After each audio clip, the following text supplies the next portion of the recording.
Hey, welcome to World Breach Report number 4. And I'm your host, Sean, from Sean Hunts Monsters. Thanks so much for tuning in and seeing what we got this week. And let me tell you, boy, I've been a busy little beaver. I've been trying to stretch my mind around getting my new Discord server set up.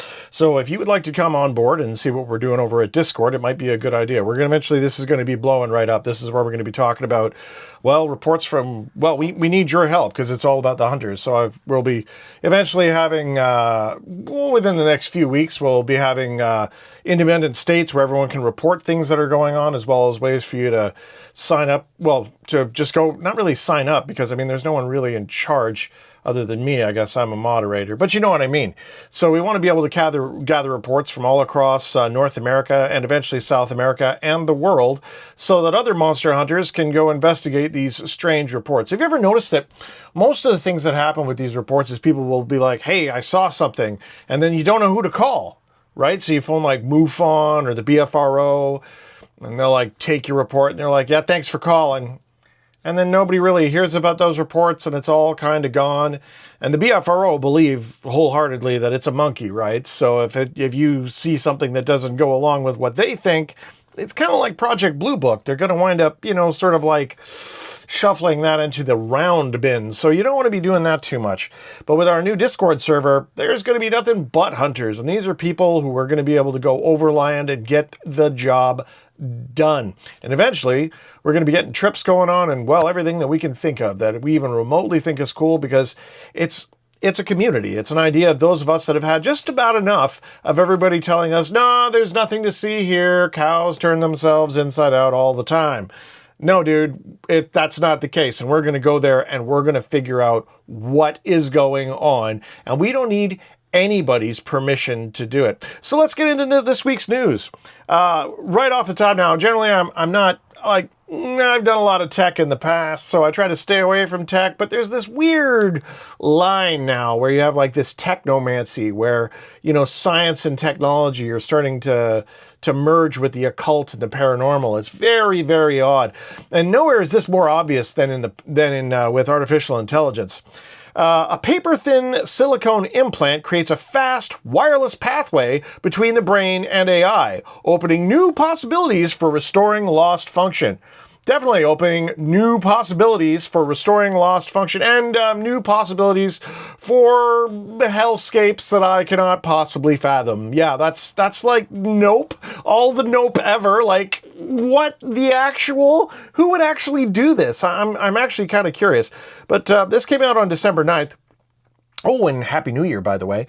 Columbia University School of Engineering and Applied Science were the geniuses who came up with this. A new brain implant could significantly reshape how people interact with computers, while offering new treatment possibilities for conditions such as epilepsy, spinal cord injuries, ALS, stroke, and blindness. See?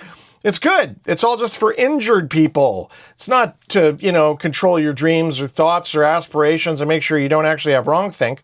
By creating a minimally invasive, both safe and effective, high throughput communication path to the brain, it has the potential to support seizure control and help restore motor, speech, and visual abilities. Yes, seizure control. That's what I want. I want people with seizure control on a button. Do you remember how there was the eyes that came out, and then guys had these eyes implanted, and then those companies went out of business, and suddenly their eyes stopped working? Yeah, so it's not enough for you to have that with your eye. Let's just drop that right into the brain case, man. And they have a video here. I've linked it in the description. You guys want to check this out. This is some twisted stuff. There's going to be people who embrace it and who go for it. But hopefully nobody that you talk to and nobody that you know, because, well, you would probably tell them, hey, that's a bad idea. Unless, of course, they're like, no, one of us, in which case you just kind of, move along without showing any emotions so the other pod people don't get you. Speaking of, the new NASA boss, NASA, the good old NASA. Yeah, God knows that they've been really positive in the last, 5 decades. The new NASA boss, Isaacman, says the U.S. will return to the moon within President Trump's second term. Yeah, so let me get this straight. The same guys, the moon thing. So there's some problems with the moon thing. Here's what I think is going on. I think we went to the moon. I'm not really sure how that happened, but I think we went there. And I think a lot of the photos that were taken with that Hasselblad camera that can't really survive in space, I think a lot of the photos might have been taken on Earth, so they're not really, we went to the moon, but some of the photos may be fake. Because think about it. If you got this huge mission going off, you know, firing into deep space, going to get to the moon the first time you try it, and you're going to want to have some pretty sexy photos to show the press and everybody. So they're there and they got some photos. Maybe those photos aren't of the moon, but they're photos that we use for it. It's like pre-camera airbrushing. You know what I mean? Like, we're not going to touch it up in post-production. We'll just, you know, make sure the set's all set up. I think that's probably what happened there. Now, what actually happened on the moon and the people that went to the moon and all that, I think it's probable that we went to the moon. However, I mean, that said, Elon Musk, he himself said that, you know, the amount of fuel it would take to get to the moon, it would be, you know, a lot more than what you might think. Now, I'm not a rocket scientist. You know, don't count me in the camps with like Werner von Braun, because I'm not a Nazi SS major like Werner von Braun was. Yeah, Nazi SS major. And him and all his other Nazi buddies who got brought over to build rockets, and not just rockets. Everybody forgets that with the Nazis that they bailed out with Operation Paperclip.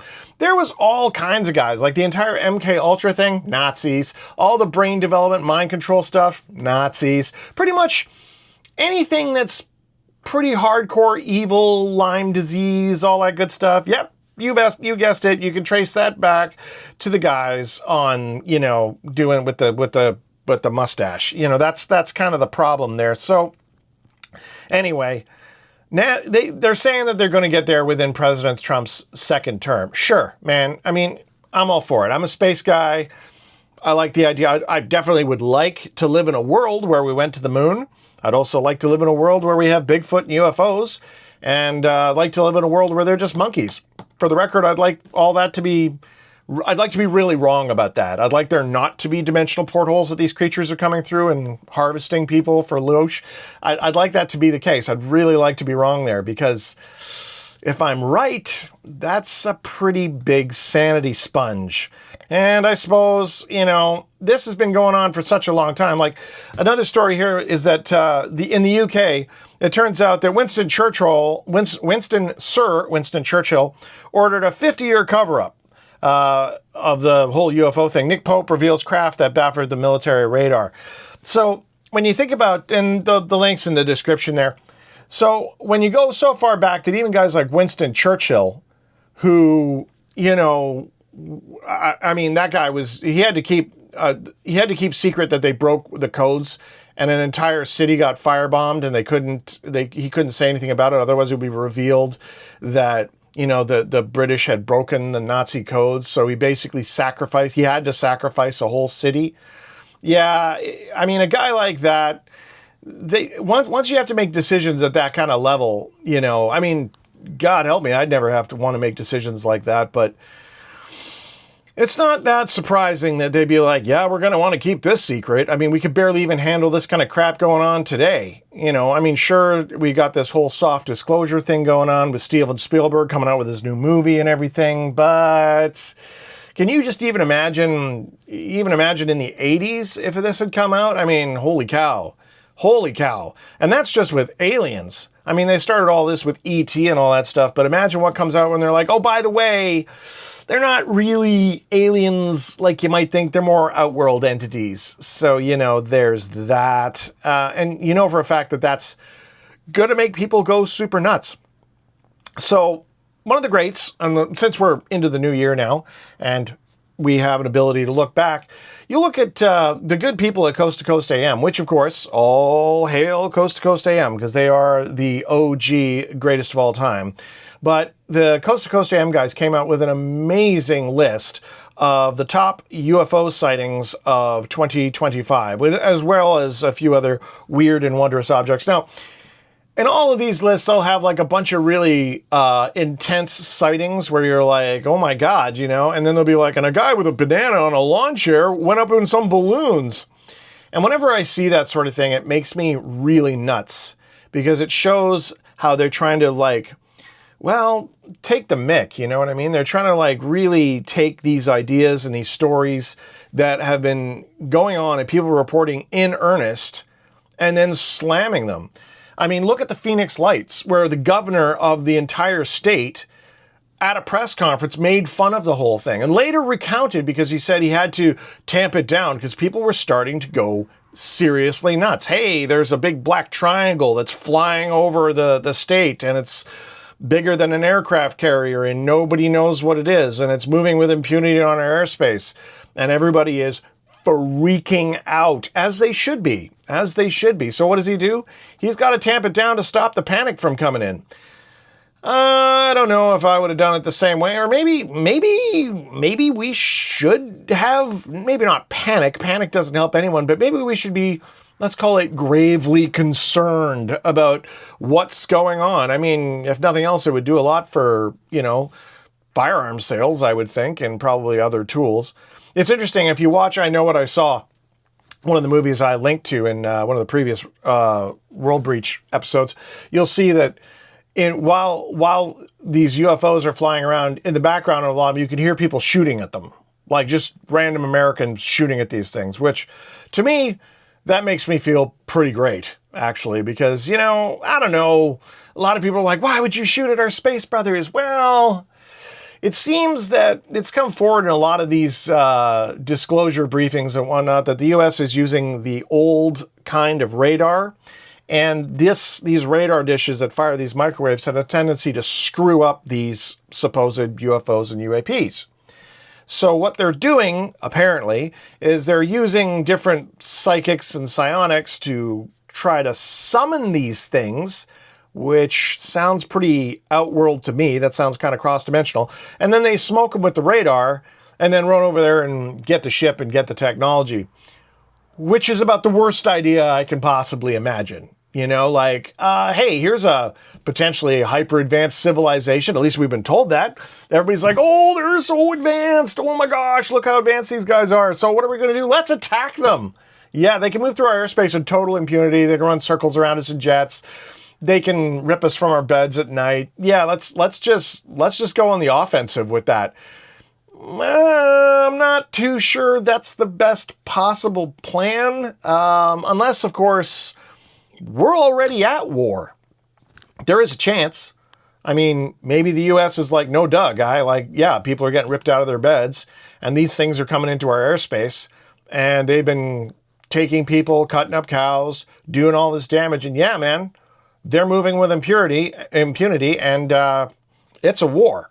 So it's an interesting idea, a good thought experiment, and you got to wonder, are you going to be an active participant in that? Are you going to take responsibility for you and your family and yourself and your loved ones? Are you going to do that? Or are you just going to sit back and eat some more Doritos? Nothing against Doritos, mind you, but, you see what I'm saying here. Now, the big brains on Brad, the physicists are starting to ask the question, should we study the question, what is life? God, these kind of stories just make my head hurt. It's like, yeah, man, I think everybody's has been trying to figure out what life is and the purpose of life because, but Terence McKenna once said that all sciences have physics envy. Like if you can't measure it and quantify it in a totally materialistic, reductionistic fashion, then we're not interested in anything you got to say. But anyway, astrophysicist at the University of Rochester writes that many of his colleagues in physics have come to believe that a mystery is unfolding in every microbe, animal, and human, and it's a mystery that challenges the basic assumptions physicists have held for centuries, may even help redefine the field for the next generation, and could answer essential questions about AI.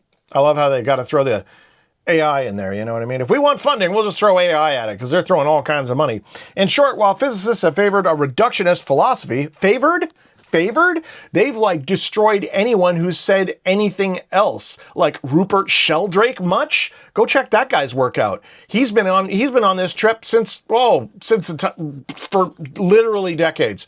And now they're like, well, maybe we were wrong. Anyway, They've favored a reductionist philosophy about the fundamental laws controlling the universe, energy, matter, space, and time.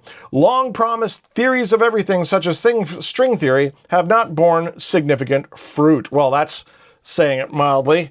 Not bearing any significant fruit. How about that was the biggest red herring wild goose chase that was ever used to just take people and send them off in a direction that was absolutely no good. Have you noticed how, like, we're still flying planes that look exactly the same from like the 60s and the 70s and the 80s?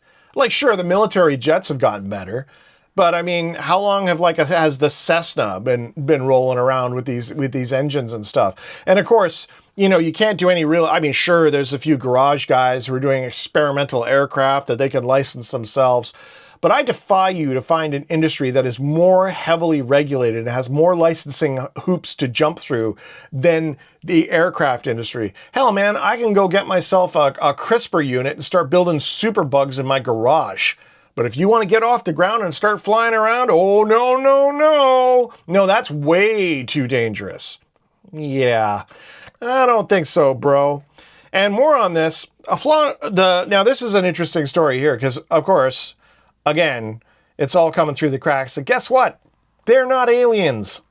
Florida Congresswoman shares her Air Force UFO story and claims lawmakers have seen evidence of interdimensional beings. Good stuff. Florida Republican Paulina Luna said that she's certain that Congress has seen evidence of interdimensional beings. What are interdimensional beings? Well, that's kind of the dumbest question ever. Things that exist and travel between dimensions of space and time. Well, yeah, that's kind of an easy way of putting it. I don't know.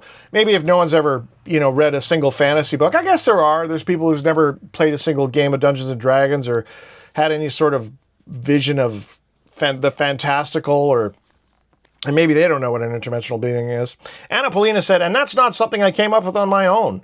That's based on stuff we've seen. That's based on information we've been told, she said on the Joe Rogan podcast. All of this I've linked below, including her with the timestamp where you can get to where she said this stuff. Luna and Kentucky Republican James Comer sent letters in February to Secretary of State Mark Rubio, Secretary of Defense Pete Hegseth, and Secretary of War Pete Hegseth, and CIA Director John Ratcliffe, asking for a briefing on all records connected to the UAP.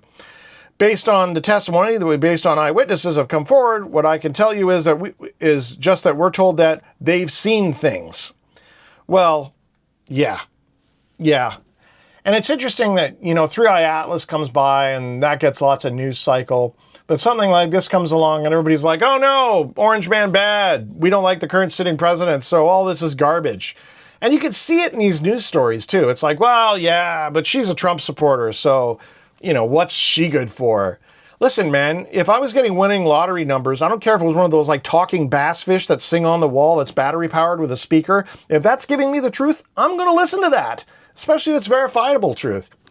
And looking at what is going on in the world around us, it seems to me that when, members of the government are saying, yeah, there's interdimensional beings, when just a few years back they're like, oh, little green man, you're an idiot. Yeah, okay, we should probably pay attention to this because the greats like Ivan Sanderson and all these cats, they've been saying this for a long time. And it's not just a matter of these, orbs and lights and beings that are coming through gates. There's like there's whole effects that are affecting huge areas of the population. Like this now there's a story here about the strange sounds in Cincinnati fuels paranormal theories. Well, dude, bro, if you don't know what's making the sound, and it's a paranormal sound, then chances are, if it's not normal, it's gonna be paranormal. So an eerie oscillating noise has been plaguing several Cincinnati neighborhoods for weeks.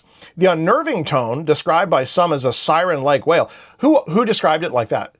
Who said it was a siren-like wail? Who said that exactly? Because I've heard the tone. It's nothing like a siren. I hate that when they're like, some have said, yeah, who are these people? Like, you're psyoping us, bro. Has become said the siren-like wail has become a quality of life issue for many baffled residents. Baffled. They're baffled. They're not stark screamingly terrified. They're not losing sanity. No, they're just baffled. It kind of stresses me out because I don't know what it is. It's kind of scary. One young neighbor told Local 12 News. Of course, they're a young neighbor because, otherwise the other neighbors wouldn't say nothing. They're too busy probably, like, I don't know, man. If you're hearing stuff like that, you got to be able to track that down. We could target a gunshot using like cell phone towers and speaker systems, and you're telling me you can't get the location on this thing, and it's going on for like hours? Online sleuths have floated numerous paranormal possibilities. Could it be the sound of the mournful cries of Bigfoot? Okay, now there it is. There it is. Okay, they come up with this. Could it be Bobo the Clown? A ghost from Queensgate, or even a Kraken hiding in the Ohio River. Now, this is completely the same as when with the Phoenix Lights, the governor came out and said, "Oh, you guys now have no sense of humor." Okay, this right here is crowd control. Now, and this is beautiful here. An anonymous source has more of a mundane explanation. An anonymous source with a mundane explanation? Wow, claiming it's an old locomotive engine from a nearby rail yard, don't you know? However, a spokesperson for the train company couldn't confirm the source of the noise, leading residents to wonder if it's merely mechanical or if something far stranger echoing in the night. Well, this whole PSYOP piece here is fantastic. And, I'd be open to it, sure. Yeah, there could be a rail engine that's, causing problems, and the rail company doesn't want to say anything about it because, they might be liable for the sound. There could be a fine involved. Yeah, that would make sense, except if there was other versions of this going on. Like the idea of what they call skyquakes. Now, this has been going on for years. If you go on YouTube, which you can easily do, but I've linked to some stuff down in my description as per usual. And the source behind a mystery sound heard around the world. Strange sounds have been heard around the world. No one seems to know where they're coming from. In Sweden, the odd noise sounded like a trumpet, or could be, Bigfoot wailing. A similar sound was heard in Michigan. In British Columbia, Canada, my local hometown, Dr. Glenn McPherson, which, I should probably see if I could track this guy down. I wonder if he would be willing to do an interview. He said he heard a strange humming sound in his home. At first, he thought it was an appliance. I cut power to the entire house and the sound got louder, he told Inside Edition. He later discovered that he was not alone. This is a worldwide phenomenon. And this came out with a really interesting website called the World Hum Map and Database Project. There's a link to the interview down in the description. But this is an interesting map, and that's where these crazy noises, like reality being torn apart, is being heard by literally hundreds of thousands of people. And yet we're all like, oh no, it's a kraken in the river. Oh, man. Sometimes this show makes it really hard for me not to swear. Most people find this website because they're disturbed about an unusual identified low-frequency sound that scientists call the worldwide hum. This classic description is that the hum sounds like a car or truck engine idling outside your home or down the block. Some people describe it as a low rumbling or droning sound. It is typically perceived louder at night than during the day, and louder indoors than outdoors. The sound can usually be masked by background noises such as a fan or keeping the radio on. We estimate that 2 to 4% of the global population can experience this phenomena under certain conditions. The typical characteristics of the world hum are that sufferers hear it wherever they go, and that other people in the same place at the same time cannot hear it. This may be the same type of autoacoustic phenomenon generated internally in the brain or auditory organs through mechanisms that are not fully understood, for which the project tries to find answers and possible remedies. Well, that sounds pretty scientific. After all, this guy's a doctor. But a little bit of research online looking at skyquakes, and it becomes pretty obvious that this is not inside your head, no matter how much they'd like it to be. Because, well, if it's not, that's the easiest. Oh, you're just crazy. Little green men, swamp gas, you're just crazy. Yeah, that got old. That's not working on us anymore. And then, more than that, because of the internet now, we can talk about things that are like, well, interdimensional creatures. And there's things that we've talked about in history, like werewolves, that we don't want to call werewolves anymore. It's like we started calling UFOs UAPs. And this brings us to Dogman. Yeah, I love that name, Dogman. But when you do yourself a favor, okay? Go watch the movie The Howling. It's great. This is back when they had practical effects, and the hallmark of a good practical effect werewolf movie was the transformation sequence. Like, guys would work, like, it's usually about, a good couple of minutes of the film where you have this guy and it's all rubber and the thing comes out of his mouth and he's got claws, and this is long before CGI, so they had to make the practical effects. And this is some high bar stuff. When they're doing the practical effects for a werewolf transformation, it's really great. But essentially, all of these Dogman descriptions that I've heard are werewolves. They look exactly like, when you think of what Conan was fighting, it's a werewolf. Giant hominid, fully muscular, with like a gigantic wolf's head, big pointy ears, kind of scary, kind of makes you realize why the 4570 is a thing. Like, it's an absolute, but of course we want to it's like calling Sasquatch Bigfoot. They have all these different names for this massive 8 to 12, sometimes even 18 foot tall, hairy giant hominid that, looks like a sheet of plywood in the forest. Dude, like Bigfoot, that sounds like kind of cute. It sounds like a fun little name. And we put it on mugs and we put it on t-shirts, and that's great. We got Harry and the Hendersons, and nobody wants to talk about the fact that all the natives are like, yeah, they eat kids. Yeah, on Vancouver Island, in fact, there's a place called the Forbidden Plateau. It's on Vancouver Island, and you can find plaques. They don't talk about it much anymore, but yeah, it's called the Forbidden Plateau because the First Nations went up there, and they left their women and children up there. And, Bigfoot, cute old Bigfoot showed up and, took everyone. And the original stories, they ate them. So, not so friendly, And there's a reason why dogs are ultimately terrified of these things. They won't track them. I mean, trust your dog, man. Dogs have been with us since the caves. There's and cats for that matter. I mean, everybody knows the Egyptians worshipped cats, but what they don't actually know is they actually also worship dogs. So, yeah, these are sacred animals. You want to talk about a non-human intelligence that's been helping us out since the dawn of time? Look no further than the cat or the dog. Because it's kind of interesting, actually, while we're on this subject, before I, not to get on too crazy of a tangent, but I've read, a lot, and I mean a lot of abduction reports. And it's very, very rare that people say, oh, I was in my bed, and I got lifted out of the bed, and there was a being in the room, and I, was carried out of the room by this being. They never say where the dog was. These are never people like, oh, I was on the bed, and I had my bully beside me, and he didn't do anything. No, there's never a dog in the story, or a cat, for that matter. And I always thought that's kind of interesting. Maybe there could be something to that. Now, I don't know what that means, but it means that you should probably get a cat or a dog, especially if you're doing some monster hunting to keep your home front safe. And of course, it's not like cats have been pretty much guaranteed to be a spiritual protection animal since, I don't know, the dawn of time. How many stories have you heard about cats and witches and familiars and creatures that keep us safe? Probably something you want to look at. But anyway, let's get back to, werewolves. So there was an intelligence officer who's being stalked by a werewolf.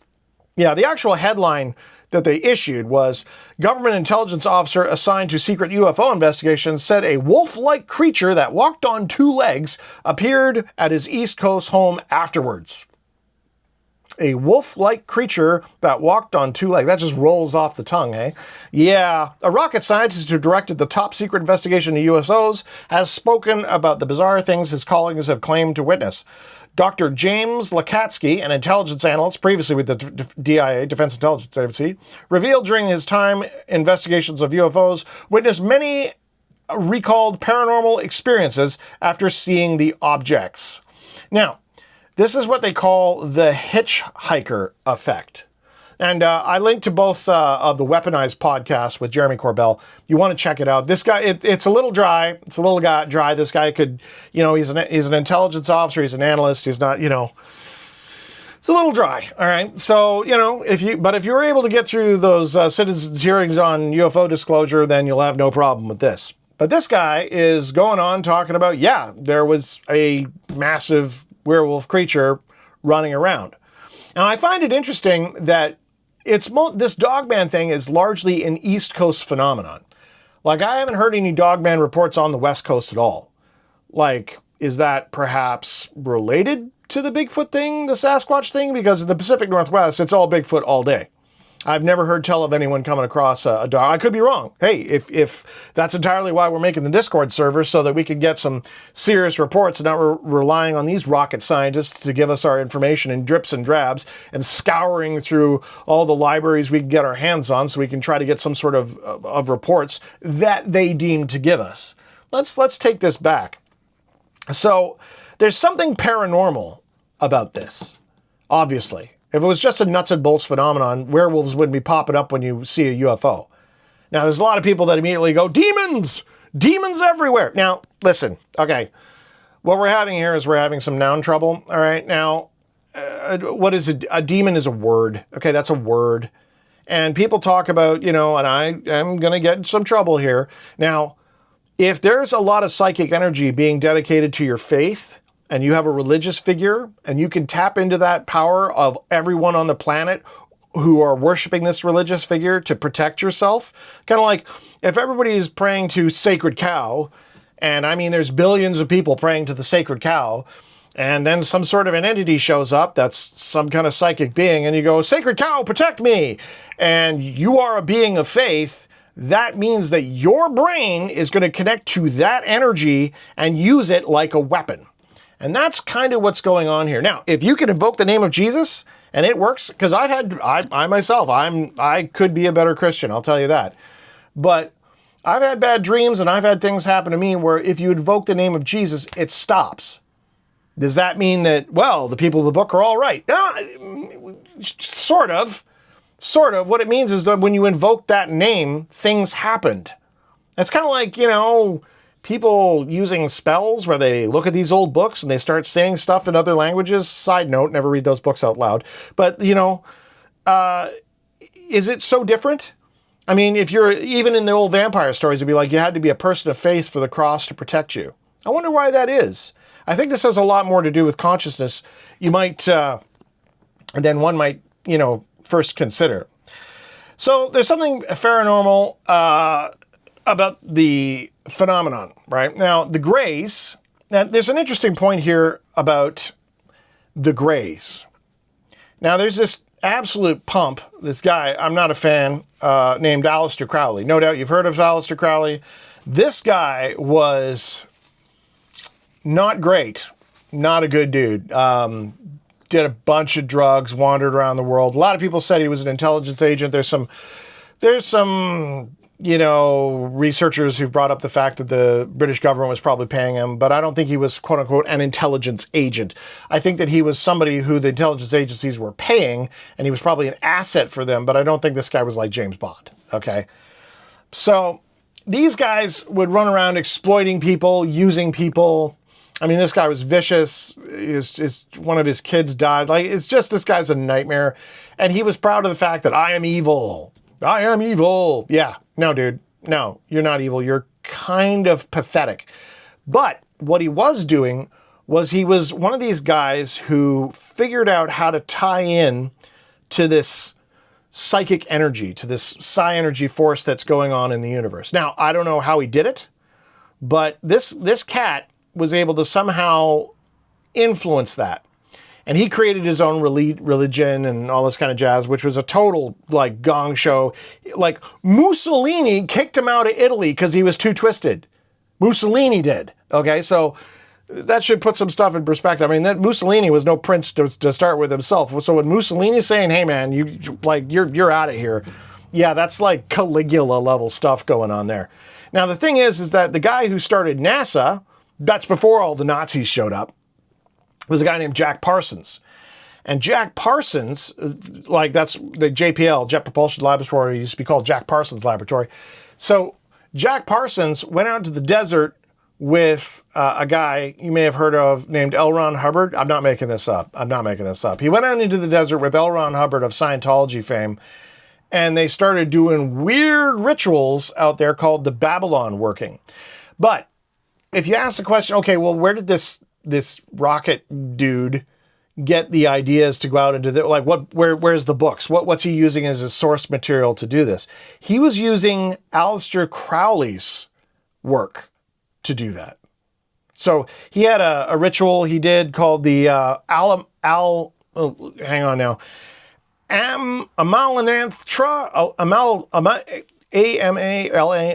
Amalantra, the Alamantra working. Man, why don't they, the Gary working? You know, why can't they just call it that? But anyway, so he did this in 1917, okay? Now, what's interesting here is that the first known use of the Greys largely was referred to this Swedish novel called The Unknown Danger. So it was this science fiction novel, and they were the guys who described the Greys for the first time, allegedly. But you see, Crowley did this weird ritual, and all of a sudden a demon showed up named Lamb. And if you look at the drawings he made of Lamb, it's essentially a gray, but he just has like different eyes. Same head shape, same everything. Now, there's people who stated that maybe, because Crowley was out doing this stuff, maybe he was the one who first brought the Greys in. You know what I mean? Like, maybe he was the first one to get this particular species of alien to come through the veil. And ever since, you know, once you open that door, man, they got access. Now, that's not to say that all of these, because, I mean, it's not one creature. There could be, now, let's be fair. There could be other creatures. There could be beings that exist outside of space-time, and there could be actual space aliens. Okay, I'm totally open to that. It's a possibility. This planet's like a huge ball of perfect life that, you know, has had so many crazy things happen to it. So just to make it this amazing ball of energy in the universe, like nothing else is here. The moon, I mean, we've already talked about that a little bit, but like, yeah, there's so much weird stuff that makes this planet into kind of a petri dish that it's more than likely there's creatures that are harvesting, and they're harvesting us and our byproducts and life on this planet and the whole deal.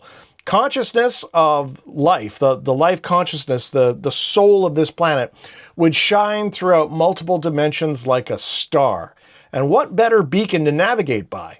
So, what does this mean for us as monster hunters? Well, it's an interesting thing because, you know, if you approach this thing on a purely physical plane, you're going to have a problem. So I've always looked at this trifecta of mind, body, and spirit. So, and I find that if you're really wrecked in one area, you work on the other two, and it'll come along. So that if you're depressed and you are not, you know, you're not thinking clearly and everything's kind of crap and you're down all the time, if you work on your body, where you get you clean up your food and your diet and your exercise, and you work on your spirit by doing prayer and by, you know, that kind of focus, you'll find that it brings the third one along. And the same goes all the way around. If your body's sick, you go, you know, mind and spirit. If you're spiritually feeling like crap, work on your mind and body. And everyone seems to neglect the spirit. Now, we all know that, how do you work on your spirit? And how do we apply that to ourselves? And this is where things are going to get really uncomfortable. People are not going to like this. This is going to be a lot of people who don't like this idea, because I'm going to start talking about something that you don't want to do. You know, but you have to look at every single tradition. And I mean, I don't just mean religion. I mean every kind of like shamanic, every tradition around the world as far back as we can remember. What exercise is reflected in all of those traditions? What's in every religion? What practice goes back as far as we have records? Meditation. Meditation. Why is it so hard to meditate? You've probably tried to meditate. It's hard. Why? You're not doing anything. I mean, think about it. Why is it hard to meditate? Yoga, sure. I mean, I also, you know, do a little bit of yoga, and I hate yoga. Like, I hate yoga, but more on that later. But meditation's simple. You're sitting there. You're doing nothing. You're literally doing nothing. So why is it so difficult? I mean, before we even approach the aspect of whether or not you should meditate, that's kind of weird, isn't it? Isn't it kind of strange that meditating is difficult? It shouldn't be. I mean, you'd think like math would be difficult. But why is meditation so difficult? So one of the, let's ease into this now, because we're talking about making a major shift.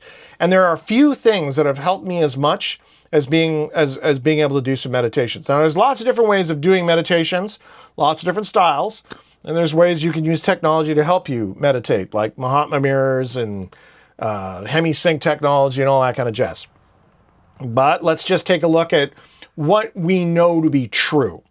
And so the book we're going to talk about right now is called Altered Traits. Science Reveals How Meditation Changes Your Mind, Brain, and Body. This is a zero woo-woo book.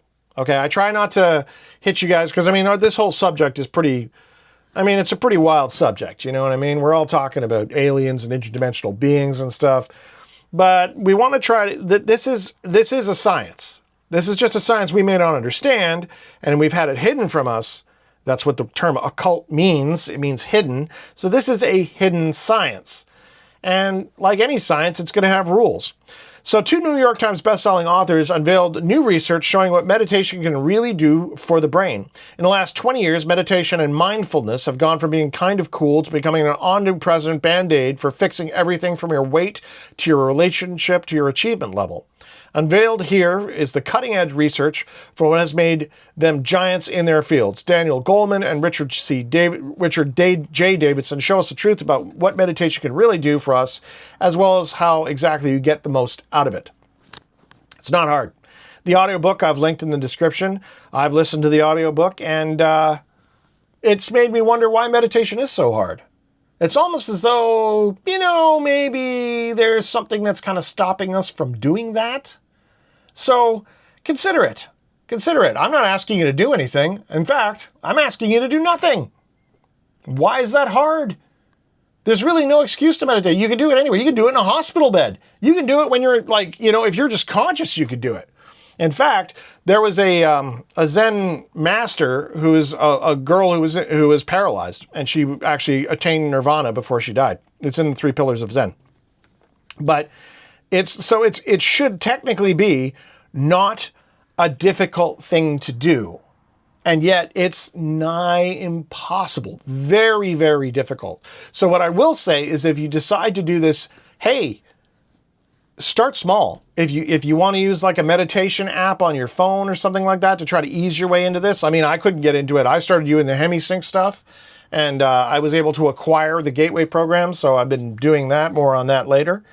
But yeah, it has had an amazing effect on, my intuition for one thing, and a bunch of other, we'll be talking about it in other episodes. But yeah, meditation is 100% a thing. And before you get into any of the woo-woo stuff, check out that Audible audiobook. And you'll notice that the actual audiobook, if you go to buy it, is like $22, or you can get it for like literally half price if you use credits. So once again, Audible for the win, use the credits. I've got well over 200 titles in my Audible collection. Yeah, I know, Amazon, blah, blah, blah, blah, blah. But hey man, you can get an external program that lets you back up your audiobooks so that you can keep them offline so you never lose, because you bought it. You paid for that with your own money, so hey, and you got a good deal for it. So make sure you back up all your audiobooks before, something like Amazon decides to pull a 1984 on you and rip it out of your Kindle, or as they have done in the past. So there's that. Which brings us to the second thing you can do. Now, these 2 things, if you do these 2 things, of course, we know diet and exercise. But I'm not going to sit here and rail on you about diet and exercise. God knows I have a hard enough time with it as is. But the one thing I will say is you need to read books. Something that's not electric. I don't care if you start with comic books. Honestly. Really, Savage Sword of Conan comic books from back in the day are better than most things you'll find on Netflix these days. But yeah, read something. Read anything. I don't care. If you haven't read the Harry Potter books, start there. They're great. Good books, easy reading, very entertaining. Try it. But the one thing you have to remember is whenever you're reading a book, when you put down one book, you have to pick up another book right away.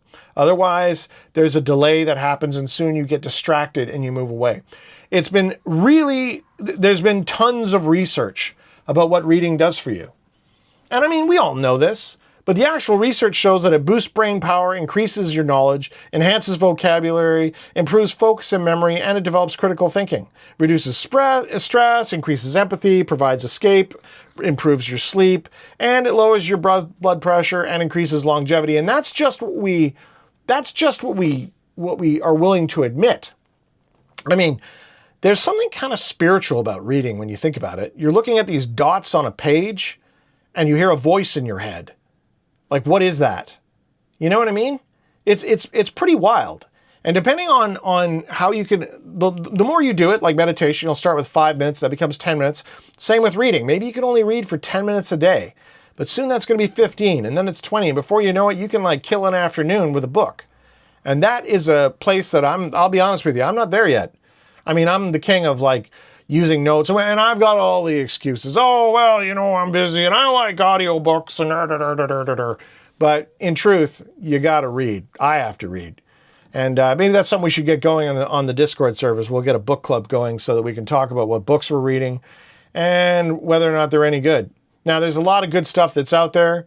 And again, I really do recommend Audible, but it's a hot media. Hot media is stuff that's like pumped into you, and cold media is stuff that you have to give energy to. And books are cold media. And there's the only things that are online are what people have put online. So remember that. There's lots and lots of ancient texts and books that have just been pushed by the wayside, and nobody's got any interest in putting them, in making them available to you. So you have to take responsibility for your own mind. Okay, so with reading and meditation, and now since I've already punched you in the face twice, we're going to get back to yoga, which again, I hate yoga. Oh my God, my body type, I am not a bendy person. Okay, I am not. Oh God, I hate yoga. Oh man, in the mornings I get up and I go in and I found the best yoga source for people who hate yoga. Okay. And you know what it is? It's the one person in the world who, you want to talk about somebody who was born to what they should be doing and are on 100% the right life path in their life. I'm talking about Yoga with Adriene. Yeah, the YouTube channel, Yoga with Adriene. That lady is amazing. She is able to, she's provided literally thousands and thousands of routines that range from like 10 minutes to like an hour. And you can, I get the frustration. I do. I get the frustration. They take you to a position and then you can't even get in that initial position. And then they're like, okay, now just bend over and touch your toes. Oh, I can't touch your toes. Okay, now lift your leg up. No, but I can't touch my toes though. Now, once you lift your leg up, I want you to bend the other knee. No, I'm still not touching my toes. I don't know what to do here. Like, yeah, I get it. Okay. There's a lot of stress that gets involved with that. And for dudes, it's difficult. It's difficult for us to, I don't know, humble yourself in that way. We'd rather lift up something that's heavy. But I'm here to tell you, man, yoga works. It really does. There's something about yoga that is far deeper. Like, I mean, India's like pretty much the oldest culture there is, and yoga goes all the way back. And even though you may not think it's doing anything, I listed the routine I do. It's the morning mobility routine. You know, that's way more embarrassing than I want it to be because it's a pretty simple yoga routine. Like, I mean, it's simple. But if you just do that every day for like a month, the difference is disproportionate. It's not like when you're lifting weights and you're like, hey, I've got pain. No. It's like you do this for like a month and suddenly you've got superpowers. There's no way that yoga, which is you just being bendy, should promote this much change in your body. I'm here to tell you. So that's your big 3 for homework this week. Meditation, reading, and some yoga with Adriene. Doesn't sound like much. And if you could do all 3 of those, man, you're going to be pretty far ahead. Make a routine out of it in the morning if you can. I try to. I don't always succeed, but every day is new and fresh. And with that, make sure you check out our Discord server so you can keep track of all our new projects that are coming up, because it's going to be an exciting year in 2026. We're going to definitely get some answers, and we're not going to wait for anyone to give them to us. We're going to get them for ourselves.